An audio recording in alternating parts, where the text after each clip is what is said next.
Hello everyone, welcome back to my channel. Wisteria here.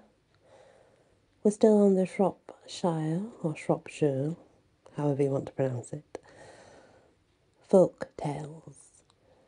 This one is actually called Severn.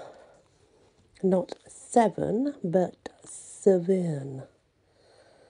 Happy is the eye between Severn and Wye, but thrice happy he between Severn and Clee.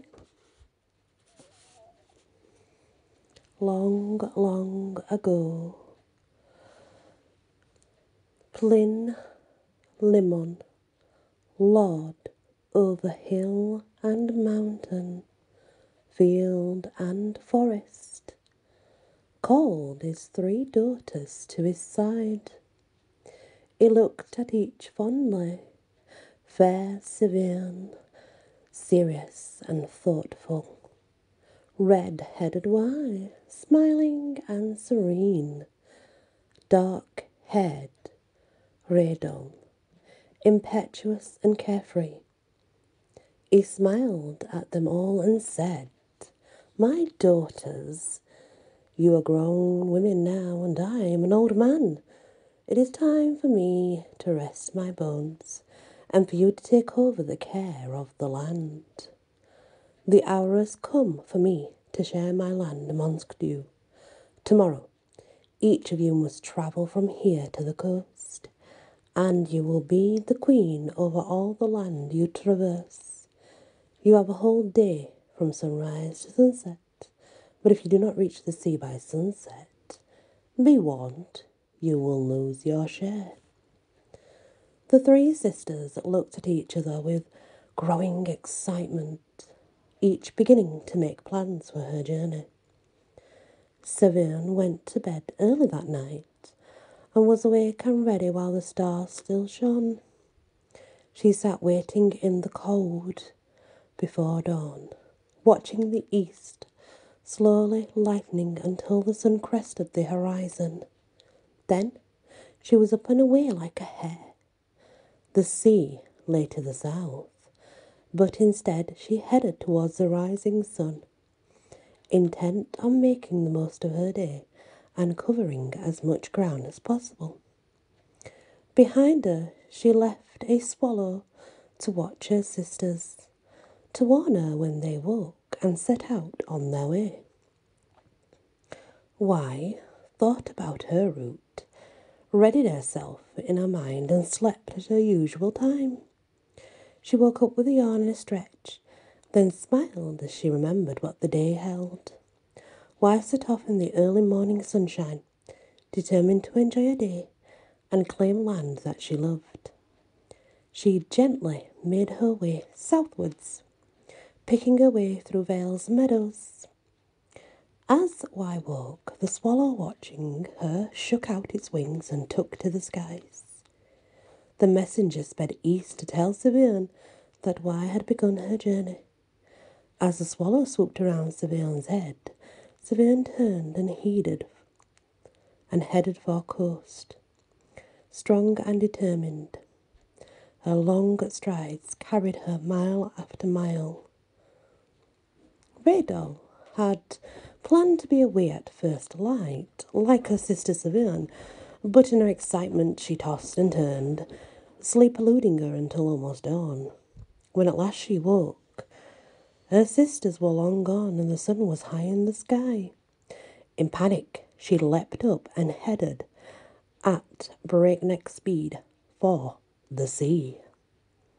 Jumping down boulders, clambering over precipices, desperately racing to reach the coast in time. Evening approached and all three daughters reached the shore. Severn and Wye's path joined together as they held hands for the last few steps of their journey. And as the sun sank beneath the horizon, the three girls ran from land to sea as each stepped into the salt water. She turned into a river. Plynlimon, watching from his distant seat, saw their journey complete, sighed, and settled into the form of a mountain. So the family remains. Plinlimon watching over his 3 daughters, nurturing and nourishing them. Severn, why, Rheidol, forever tracing the paths they took long ago on a summer's day.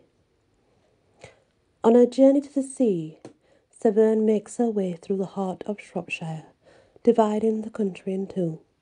She is beautiful and wild, serene in the summer, with sun sparkling on the water, frightening in spate when the churning brown waters break their banks and cause disruption and chaos, flooding houses and roads. It is true even today that the river claims at least one soul per year. They say that a person who drowns another in the Severn must never again attempt to cross the river in a boat, for long arms will reach up from beneath the water, pull them from the boat, and drag them down beneath the surface. Whether they cross it or not, the river will call the murderer back to the spot that heard their victim's drowning scream. The river, in all the names, Severn in English, Hafren in Welsh, Sabrina in Latin, is always feminine. She twists and turns in sensuous curves, a beautiful surface with treacherous currents beneath. Severn has always been an integral part of the lives of people who live close to her, and there are stories all along the banks of the river, from source to sea. In Bewdley, legends cling to the black stone rock, tales of a lost ring in Solomon's belly, and the river rocking lost infants safe, to the hermitage. Further downriver are myths of both the river god, Nodens, if you've heard of him, and of Sabrina, the river goddess, riding the Severn ball in her chariot, with dolphins and salmon attending her. In Shropshire, the devil claims the souls of men caught fishing on a Sunday, and rides up and down the river on a coracle. He will take the souls that fish on the wrong day and drown them, meaning he will drown the people and take the souls, obviously. Then there's the story of the lonely fisherman who lived on the banks of the river, lulled to sleep each night by the song of her waters. He would dream of Severn's cool caresses, the sigh of her soft silken touch rippling over him, and the lilting tones of a woman's voice within the endless mesmerizing flow of water on the sea. The fisherman's name was Colin. He had a little plot of land close to where the river flowed, but set high enough to miss the worst of Severn's moods and seasons. Colin was a shy man, used to his own company. His parents were long gone, and he'd always been on the outskirts of the village, never joining the dances or season's revels. He got by, scratching a small living from his patch of land and the fruits of the river. It was September. The days were shortening, and there was now a chill in the shadows in the night. The salmon were returning from their wandering and swimming upriver, and a packet of food had paddled upstream. It was a beautiful afternoon, a last golden echo of summer. The autumn rains had not yet arrived, and the river travelled gently between her banks, slow and steady towards the sea. Colin was headed towards Cressetch, to the meanders, where the river slowed and formed pools of calm water on the inside of the bends, where the salmon could rest before continuing on their journey. That way he could go grab his food that was on the run.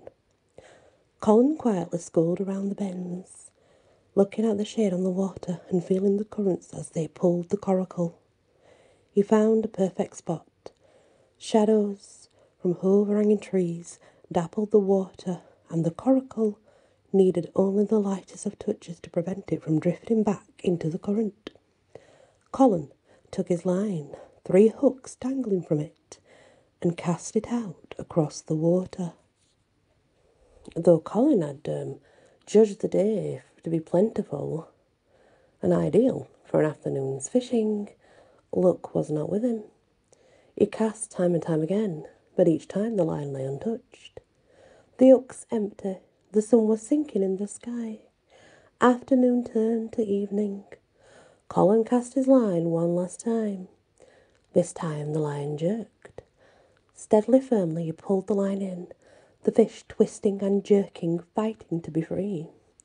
Colin hauled the fish into his boat and took a firm hold to take out the hook. He held the flapping fish in his hands, and the warm evening light of the setting sun gleamed against her shimmering scales. Colin stared down, entranced. The fish stopped struggling and lay quietly in his arms, looking up at him. He traced a meridian line on her side, the dark colours on her sleek sides, a silvery white belly. Looking at her, a lump caught in Colin's throat. She was perfect, supple and strong, graceful and wild.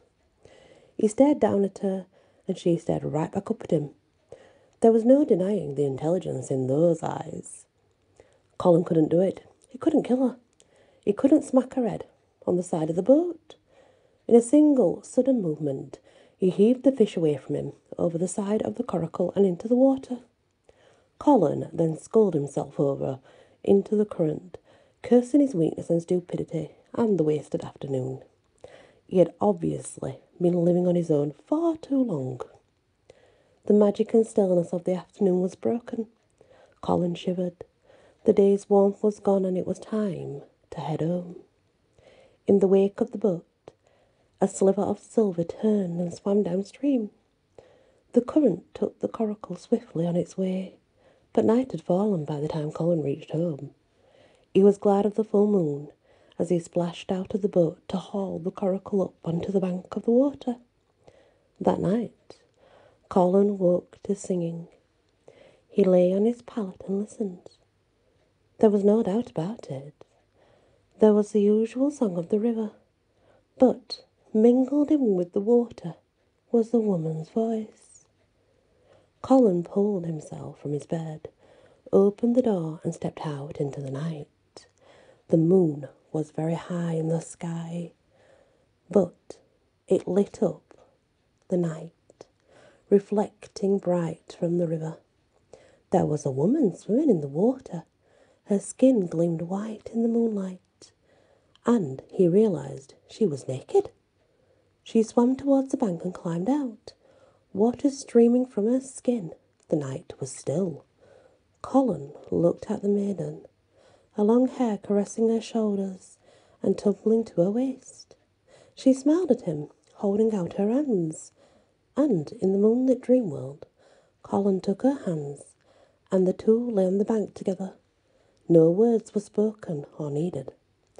In the morning, Colin woke in his own bed, hair tousled, memory tangled in dream. He shook his head to clear his senses, then saw the woman lying next to him, her skin pale as moonlight. Only now did he see the cut in her cheek, where her delicate flesh had been snagged by a barb. She opened her eyes, saw him looking down at her, and smiled.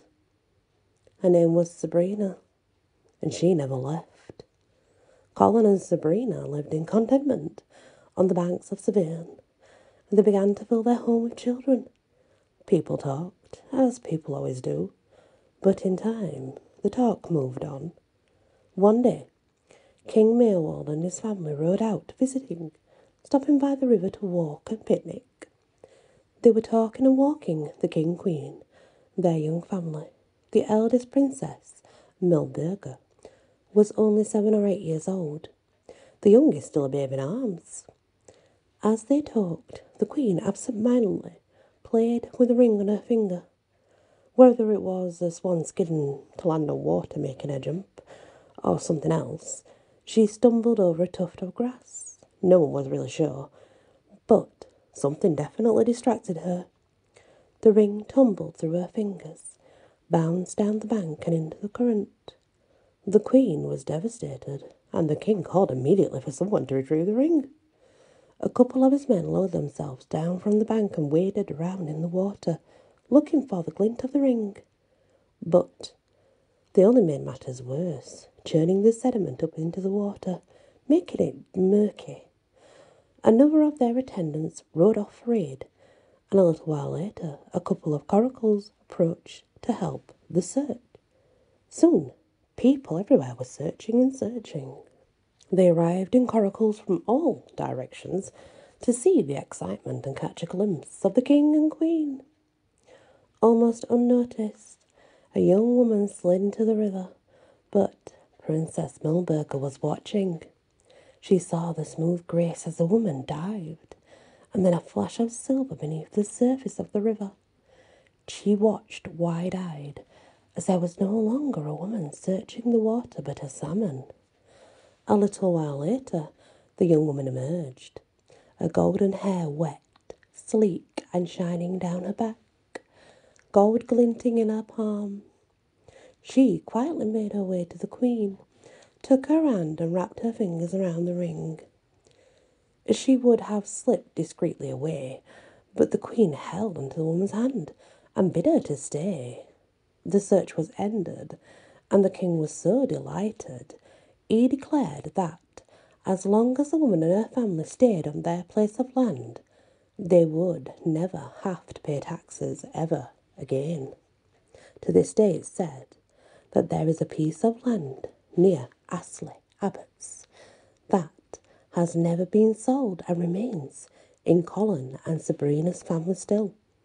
Over a millennium later, you will still find people near the stretch of river with strawberry blonde hair that shimmers like scales. They have a certain tilt to the chin and a birthmark like a scar from their top lip to their cheek. The end. Thank you for listening. That's almost like the seals of the water, isn't it? But it's a salmon and a goddess instead. Please hit the like. Share if you can. I truly appreciate it. Many blessings.